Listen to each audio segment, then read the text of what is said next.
പുതിയൊരു വീഡിയോയിലേക്ക് എല്ലാവർക്കും സ്വാഗതം. അപ്പം ബിഗ് ബോസ് സീസൺ 7 തുടങ്ങാൻ പോകുന്നു. ഈ ഓഗസ്റ്റ് 3-നാണ് സീസൺ തുടങ്ങാൻ പോകുന്നത്. അപ്പോൾ അതിൻ്റെയൊക്കെ ഒരു ഓളം ഉണ്ടാക്കി തുടങ്ങിയിട്ടുണ്ട് എന്നുള്ളതാണ്. ഈ സീസൺ ഏറ്റവും വലിയൊരു പ്രത്യേകതയായിട്ട് എനിക്ക് തോന്നിയത് ഏഷ്യാനെറ്റ് ആയാലും ലാലേട്ടനായാലും ബിഗ് ബോസ് ടീമായാലും അവരൊരു കാര്യം ഉറപ്പായിട്ട് മനസ്സിലാക്കിയിരിക്കുന്നു എന്നുള്ളതാണ്. പ്രേക്ഷകരുടെ അഭിപ്രായം മാനിച്ചാണ് ഈ പ്രാവശ്യത്തെ പല പ്രൊമോകളും തയ്യാറാക്കിയിരിക്കുന്നത്. നമുക്ക് ലാലേട്ടൻ ആ സീസണിലെ ആദ്യത്തെ പ്രൊമോ തന്നെ നമുക്ക് എടുത്തു കഴിഞ്ഞാൽ ഒരു സിനിമയെ അനുസ്മരിക്കുന്ന പ്രൊമോയായിരുന്നു പുറത്ത് വിട്ട്. ആ ബ്ലാക്കും ഒക്കെ ഇട്ട് ലാലേട്ടൻ വരുന്ന വരവ് ഒരു ഒന്നൊന്നര വരവായിരുന്നു അല്ലേ. അത് തന്നെ നമ്മളെ ആകർഷിച്ചു. അതിനുശേഷം ഈ സീസൺ കാണണം എന്നുള്ളൊരു പ്രതീക്ഷ തന്നെയായിരുന്നു. അപ്പം ഈ പഴയ സീസണിലെല്ലാം കൂടെ എടുത്ത് പഴയ സീസണിൽ ജനങ്ങൾക്ക് തോന്നിയ അഭിപ്രായം ഏഷ്യാനെറ്റ് ആയാലും ബിഗ് ബോസ് ആയാലും കൃത്യമായിട്ട് മനസ്സിലാക്കുകയും അതിനനുസരിച്ചുള്ള പ്രൊമോയാണ് തയ്യാറാക്കിയിരിക്കുന്നത്. ഉദാഹരണമായിട്ട് ഇപ്പം ഇന്നിറങ്ങിയിരിക്കുന്ന പ്രൊമോ കഴിഞ്ഞ സീസണിൽ ഏറ്റവും കൂടുതൽ ചർച്ച ചെയ്ത ഏറ്റവും കൂടുതൽ ആൾക്കാർ ട്രോളിയൊരു പ്രൊമോ ഇതായിരുന്നു. പെങ്ങളുകുട്ടിക്കൊരു വീട്. പെങ്ങളുകുട്ടി ആരൊക്കെയായിരുന്നു ഇത് കളിച്ചത്? നമ്മുടെ സായി കൃഷ്ണ, ഫീക്കട്ടേൻ്റെ ഫിജോ, അവിടുത്തെ കാട്ടുതീ എന്നൊക്കെ പറയുന്ന ഫിജോ, പിന്നെ നന്ദന. ഇവർ 3 പേരും കൂടെ ചേർന്ന് അരങ്ങേറിയ ഒരു നാടകത്തിൻ്റെ ഭാഗമായിരുന്നു പെങ്ങളുകുട്ടിക്ക് ഒരു വീട്. പെങ്ങളുകുട്ടി ഇത് തന്നെയായിരുന്നു കഴിഞ്ഞ സീസണിൽ ഇവർ 3 പേരും ഈ ബിഗ് ബോസിൻ്റെ കുടുംബത്തിൽ ചെയ്ത കാര്യം. ഇവർ 3 പേരെ പറ്റി നമുക്ക് വളരെ പ്രതീക്ഷയായിരുന്നു. ഫിജോ തിരിച്ചു വന്നപ്പോൾ ഒരു കാട്ടുതീയായി പടരും എന്നൊക്കെയാണ് എല്ലാവരും പ്രതീക്ഷിച്ചത്. അതുപോലെ നന്ദന എന്ന് പറയുന്ന വ്യക്തിയുടെ ആദ്യത്തെ എൻട്രിയൊക്കെ ഭയങ്കര എൻട്രി ആയിരുന്നു. കയ്യടി മേടിക്കാനുള്ള സംഭവമൊക്കെ കിട്ടിയായിരുന്നു. അതുപോലെ ഫീക്കട്ടേൻ്റെ പുറത്ത് നിന്ന് വളരെയധികം മാസമായിരുന്നു. അപ്പം പല വ്യക്തികളെയും അകത്ത് കയറുന്നതിന് മുമ്പ് വിമർശിച്ചിട്ടാണ് പോയത്.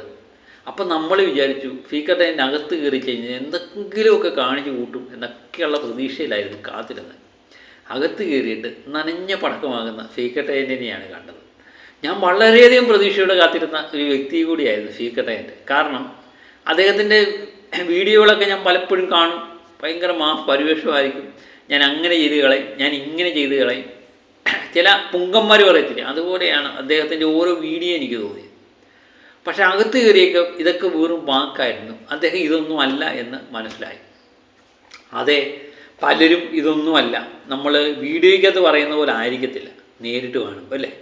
ഒരുപക്ഷെ ഞാനും അങ്ങനെയാകാം. ഏറ്റവും കൂടുതൽ നമ്മളെ നിരാശപ്പെടുത്തിയത് കഴിഞ്ഞ സീസണിലെ ഫീക്കട്ടേൻ്റെ തന്നെയാണ് എന്നുള്ളത് ഒരു പ്രത്യേകതയാണ്. പക്ഷേ അതിലുപരി നമ്മളെ വീർപ്പിച്ചത് എന്ന് പറയുന്നത് ഈ പെങ്ങളുകുട്ടിയെ ചേർത്ത് പിടിച്ചുകൊണ്ട് ഇവർ നടത്തിയ നാടകമാണ്. പെങ്ങളുകുട്ടിക്കൊരു വീട്, പെങ്ങളുകുട്ടിക്ക് വേണ്ടി ജീവിക്കുന്ന സഹോദരങ്ങൾ, ഇതൊക്കെ ഭയങ്കര ബോറായിരുന്നു. നമ്മൾ സാധാരണ സിനിമയിലൊക്കെ കണ്ടുവരുന്ന സാധനങ്ങൾ ഇവിടെ എടുത്ത് സിനിമയിൽ പോലും ഇപ്പം വിജയിക്കാത്ത സാധനമാണ് എടുത്ത് ഇവിടെ പ്രയോഗിക്കുകയും പെണ്ണിലാക്കൊമ്പിൽ അങ്ങനെ പലരും പല വീഡിയോകളും പല ഇതുകളും ഇവരെ അങ്ങ് കൊന്നു എന്നുള്ള. എന്തിനു പറയുന്നു? ഫീക്കട്ടേൻ്റെ ഭാര്യ സ്നേഹ തന്നെ സ്വന്തം ഭർത്താവിനെ ട്രോളിക്കൊന്നു. കൃത്യമായിട്ട് മനസ്സിലാക്കിയാണ് ഈ പ്രാവശ്യം ഏഷ്യാനെറ്റ് ഈ പ്രൊമോ തയ്യാറാക്കിയിരിക്കുന്നത്. ഇനി പുതിയ സീസണിൽ പെങ്ങളുകുട്ടിയും സഹോദരങ്ങളും ഉണ്ടാകില്ല എന്ന് തന്നെ നമുക്ക് ശേഷം ഉറപ്പാക്കാം. കാരണം എല്ലാവരും പുറത്തു നിന്ന് കണ്ടതിന് ശേഷമല്ലേ അകത്തോട്ട് കയറുന്നത്. പിന്നെ ഇതിലെ മത്സരാർത്ഥികളെ പറ്റി ഞാൻ പലപ്പോഴും പറഞ്ഞില്ലേ, ഇതിലെ വളരെ പ്രതീക്ഷ നൽകുന്ന കാര്യങ്ങൾ തന്നെയാണ് സംഭവിച്ചുകൊണ്ടിരിക്കുന്നത്. കാരണം ഇതിൻ്റെ ട്രോൾ വീഡിയോകളെല്ലാം വരുന്നത്. പ്രത്യേകിച്ച് ജനങ്ങൾ ആവശ്യപ്പെടുന്നൊരു കാര്യമുണ്ട്, ലാലേട്ടൻ ഒട്ടും സോഫ്റ്റായി മാറാൻ പാടില്ല, ഒരു അവതാരകന് വേണ്ട ഇച്ചിരി കർശന നിലപാടാണ്. ലാലേട്ടൻ്റെ സ്ഥായിയായ ഭാവമായിരിക്കാം ഇതുപോലെ ആൾക്കാരോട് വെറുപ്പിക്കാതെ സംസാരിക്കുക എന്നുള്ളത്. പക്ഷേ ഒരു അവതാരനായിട്ട് വരുമ്പം ലാലേട്ടൻ അല്പം കൂടെ കർശനമായി ഇടപെടണം എന്നാണ് എല്ലാവരും ആവശ്യപ്പെട്ടിട്ടുള്ളത്. ഈ സീസണിലെ പ്രൊമോ നോക്കിക്കഴിഞ്ഞാൽ ലാലേട്ടൻ കൃത്യമായിട്ട് ലാലേട്ടനെ തന്നെ ട്രോളിക്കൊണ്ടാണ് വരുന്നത്. അത് നമുക്ക് പ്രതീക്ഷ നൽകുന്നുണ്ട്. അതുപോലെ തന്നെ കഴിഞ്ഞ സീസണിൽ സംഭവിച്ച പല വെറുപ്പിക്കൽ സംഭവങ്ങളെയും ട്രോളിക്കൊണ്ട് തന്നെയാണ് ഏഷ്യാനെറ്റ് ഈ പ്രാവശ്യം പുറത്തു വന്നിരിക്കുന്നത്. അതും നമുക്ക് പ്രതീക്ഷ നൽകുന്ന കാര്യമാണ്. ഇതൊക്കെ പറഞ്ഞാലും ഏഷ്യാനെറ്റ് ആയാലും ബിഗ് ബോസ് ടീമിനായാലും തന്നെയാണെങ്കിൽ അവർക്ക് തന്നെയാണെങ്കിലും മത്സരാർത്ഥികളെ തിരഞ്ഞെടുക്കാനേ പറ്റത്തുള്ളൂ. അവരുടെ കഴിഞ്ഞകാല പ്രവൃത്തികൾ ബിഗ് ബോസിൽ പോയി കഴിഞ്ഞാൽ അവരെന്തെങ്കിലുമൊക്കെ കാണിക്കുമെന്നുള്ള പ്രതീക്ഷയാണ് ഓരോ മത്സരാർത്ഥിയും തിരഞ്ഞെടുക്കുന്നത്. പക്ഷേ ഇവരകത്ത് കയറി എന്താണ് കാട്ടിക്കൂട്ടുന്നതെന്ന് ഒരു പക്ഷേ ഏഷ്യാനെറ്റിനോ ബിഗ് ബോസ് ടീമിനോ യാതൊരു പിടിയും കിട്ടത്തില്ല. കാരണം എന്താണെന്നറിയോ, ഇവർ പുറത്ത് കാണിക്കുന്നത് വേറെ, അകത്ത് കാണിക്കും വേറെ രീതി. പല മത്സരാർത്ഥികളുടെയും പേര് വിവരങ്ങൾ തന്നെ ഓരോരുത്തർ പുറത്ത് വിടുന്നുണ്ട്. ഇത് സത്യമാണോ എന്നൊന്നും എനിക്കറിയില്ല.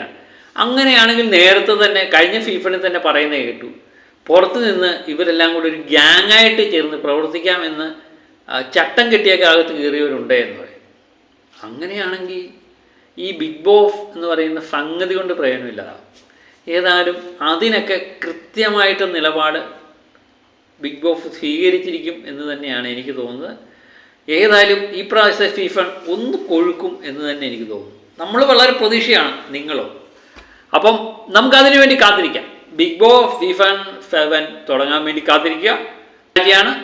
നമ്മൾ പൂർണ്ണമായിട്ട് ബിഗ് ബോസിലേക്ക് പോകുന്നില്ല എങ്കിലും ഇടയ്ക്കിടയ്ക്ക് 1-2 വീഡിയോയൊക്കെ ബിഗ് ബോസുമായിട്ട് സംബന്ധിച്ച വീഡിയോയുമായിട്ട് നമ്മൾ വീണ്ടും എത്തുന്നതാണ്. അപ്പോൾ അതിന് വേണ്ടി കാത്തിരിക്കണം, സപ്പോർട്ട് ചെയ്യണം. അപ്പോൾ മറ്റൊരു വീഡിയോയുമായിട്ട് വീണ്ടും ഞാൻ എത്തും വരെ ഓക്കെ ബൈ.